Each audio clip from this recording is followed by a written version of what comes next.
కాదని ఇంకోటి అంటారట. ఎట్లా అంటారు? సంతకాలు చేసిండ్రు ఇవన్నీ మొత్తం కూడా సంతకాలు చేసి అలా పోయి మళ్ళీ కాదని అంటారా? బరాబర్ చెప్తున్నా, మా మల్లయ్యనే మా తరిగొప్పల సర్పంచ్ అధ్యక్షుడు. జనగాంలో 5వ 6వ గెలిచిండ్రు. ఇక నిన్నటి నుంచి ఒకటే ఒక్క సర్పంచ్ పోయి దండం పెడతాను, కాలు పట్టుకుంటాను, పైసలు ఇస్తా ఉంటాను, అది చేస్తా ఉంటాను. పాపం బీజేపీ వాళ్ళు అందరం కలిసి పనిచేసుకుందాం అన్నా మొత్తం కూడా ఎలక్షన్ అయిపోయింది కదా, మీరు ఎమ్మెల్యే మాకు, మేము ఊరికి ఎట్లే సర్పంచ్, మీరు ఎమ్మెల్యే మా దగ్గరికి అని చెప్పి వాళ్ళు వచ్చి మిత్రులు మాకు సపోర్ట్ చేసింది. చేస్తే వాళ్ళు కూడా సర్పంచ్ల ఫోరంలో వాళ్ళు కూడా వస్తే కాంగ్రెస్ వాళ్ళకు పదవి ఇస్తాం, మాకేముంది అలా ఉన్నదేమి పోయిందేమి. మాకు ఒకటి కావాలి, 6 వచ్చినాం, మాకు 2 పదవులు కావాలంటే ఇస్తాం. ఏమున్నది, వాళ్ళ పదవుల మీద బాగా ఆశ ఉన్నది. ఒకటే తిరుగుతున్నారు నిన్నటి నుంచి వెళ్ళి వాళ్ళకు వీళ్ళకు. మా చెల్లె రేఖ దగ్గరకు 10 మంది పంపించిండ్రు, ఒకటే ఫోన్ సాగుపడతా ఉన్నారు. మొదటి నుండి నేను టీఆర్ఎస్ ఉన్నా, తప్పనిసరి పరిస్థితిలో పోటీ చేసిన. మేము పార్టీకి వెళ్ళి, మేము పార్టీలో మా మామ 25 ఏళ్ళ నుంచి పార్టీలో ఉన్నాడు. మేమందరం కూడా అల్లుంటోళ్ళు, మేము ఎందుకు పోతాం అని చెప్పేసి ఆ చెల్లె మాట్లాడితే, నువ్వు సంతకం పెట్టి ఒకటి చాలంటే సంతకం పెట్టేది అట్లా. మిగతా వాళ్ళు బీజేపీ వాళ్ళు పెడితే వాళ్ళేమి ఇస్తారు? బీజేపీ కాంగ్రెస్ సెంట్రల్ ప్రభుత్వమే ఉండే. వాళ్ళు చెప్తే వాళ్ళు కూడా మేము ఇక్కడ డిసైడ్ చేసుకుని, ఒడ్లకొండలో రామ్మోహన్ రెడ్డి గారు చాలా పెద్ద గ్రామం, మొదటి నుండి పార్టీలో ఉండాలనే ఉద్దేశంతో వారిని అధ్యక్షునిగా చేసినాం. సర్పంచ్ల ఫోరం అధ్యక్షుడిగా రామ్మోహన్ రెడ్డి గారిని చేసుకున్నాం. 15 మంది ఇప్పటికే సంతకాలు చేసిన, మిగతా వాళ్ళు అంటే ఉండలేదు, తర్వాత కాదు. ఉన్న 21లో ఆల్రెడీ 13 మంది ఇక్కడ సంతకాలు చేసిన, మిగతా 2 వస్తున్నాం అని చెప్పేసి అన్నారు. మనకు కావాల్సిన 11 కదా, మరి మేమే 11 గెలిస్తే ఇక్కడ కూడా మళ్ళీ ఏదో ప్రయత్నం చేద్దామని ఉన్నారు. ఇక బచ్చన్నపేటలో గెలిచిందే 6వ 7వ, అవి కూడా చిన్న చిన్న గ్రామాలు. అదే విఎస్ఆర్ నగర్ ఏదో మా 200 ఓట్లతో మా తమ్ముడు స్వామి మొదటిసారి, మరి రెండోసారి ఎందుకని చెప్పేసి వాళ్ళు కొద్దిగా అనుకున్నట్టున్నారు. చేస్తే ఇక నిన్నట్టుండి మా ఎమ్మడి పడి, మీకు అది ఇస్తాం, మీకు ఇది ఇస్తాం, ఆకాశం నుంచి చందమాన్ని తీసుకొస్తాం. నీకు దమ్ము ఉంటే, నీకు నిజాయితీ ఉంటే, బండనాగారం కట్కూరు రోడ్డు శాంక్షన్ చేయించిన గా వేసే తెలివి లేదు.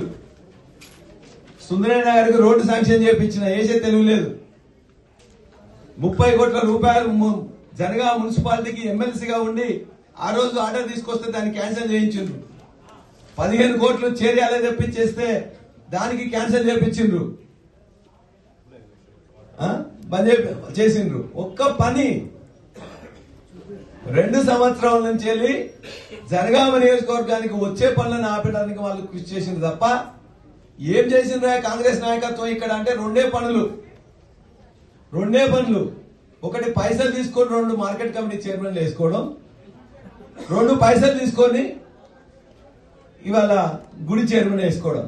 ఈ 2 పనులు తప్ప, చైర్మన్ గెలిపించిన తప్ప ఒక్క పని, తట్టేడు మట్టి పోసిన పని కానీ, 3 రోడ్డు వేసిన పని కానీ, ఇంకేదన్నా వేసిందా అని చెప్పి చూడండి, మీరు చెప్పండి. ఒక్కటి మా విలేకరు మిత్రులకు ఏమైనా తెలిస్తే కూడా నన్ను చెప్పండి, ఎక్కడన్నా ఏమైనా చేసిందా. వచ్చే పని 30 కోట్లు ఇవాళ మున్సిపాలిటీకి వస్తుంటే అడ్డుపడ్డారు. నేను ఎక్కడ రోడ్డు శాంక్షన్ చేపిస్తే R&B వాళ్ళకి లెటర్ రాసింది, మీకు 15 కోట్లు ఇస్తున్నామని మీరు ప్రపోజల్స్ చేయండి అంటే ఇచ్చిన. అట్లానే పంచాయతీ రాజ్ వాళ్ళు అడిగారు, ఒక 15 కోట్లు ఇస్తున్నట్టు ఆ ఏఎన్సీ అని వాళ్ళందరినీ మాట్లాడేసి 15 కాస్త 20 కోట్లు వేయండి అని చెప్పి మినిస్టర్ మాట్లాడి చేసి తెచ్చినాం. నేను రోడ్లు తీసుకురావడం, దానికి టెండర్ పోవడం, టెండర్ వాడటం లేరు.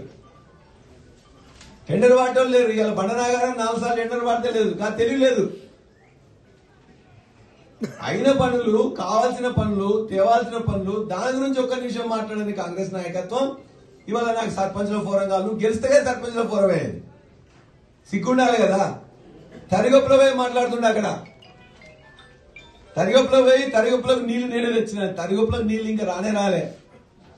వాళ్ళెవరో పిలిస్తే 2 ముచ్చట ఆయన మాట్లాడుతుంది. అక్కడ పోయిన తర్వాత తరిగొప్పలోకి నీళ్లు తెచ్చిన, సిగ్గుపడు.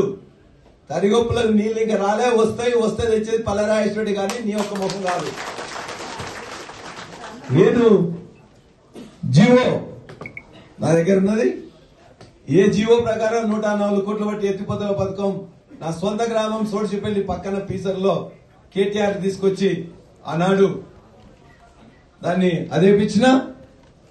ఆ తర్వాత ఇది జీవో 104 కోట్లకు సంబంధించిన జీవో.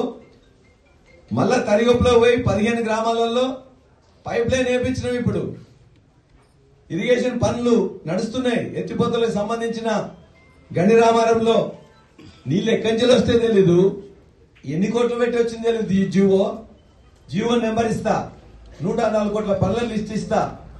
15 గ్రామాల్లో జీవీఆర్ కన్స్ట్రక్షన్ చేస్తున్న రోడ్డు పనులు స్వయంగా నేను పోయి కొబ్బరికాయ మళ్ళా రెండోసారి ఇక్కడ కూడా తరిగొప్పలో కొట్టిన పిక్చర్స్ పంపిస్తా.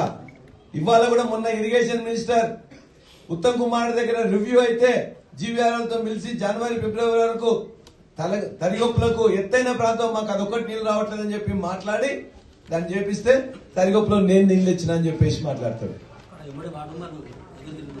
వార్డు మెంబర్ అందులో మాట్లాడి మీరెందుకు తెచ్చింది సార్ మా ఎమ్మెల్యే గారు తెస్తున్నానంటే నీకు తెలియదు ఊరుకో అంటాడు. ఎవరైనా ఇంట్లోకి వెళ్ళి తెచ్చేది ఉండదు. మన అందరం కట్టుకున్న డబ్బులకి వెళ్ళే గవర్నమెంట్ దగ్గర ఉంటే గవర్నమెంట్ నుంచి వెళ్ళి తెచ్చుకుంటాం. ఆ గవర్నమెంట్ తెచ్చుకునే సత్తా నాకు ఉన్నది కాబట్టి నేను ఎమ్మెల్యే కాకముందే చేసాను కాబట్టి బరాబర్గా నువ్వు ఎన్ని కట్టెలు పెట్టినా అడ్డుపడ్డా తరిగొప్పులకు వచ్చే సీజన్ వరకు నీళ్లు తెచ్చి తీరుతాం. నువ్వేం కొట్టించుకుంటూ కొట్టుకో.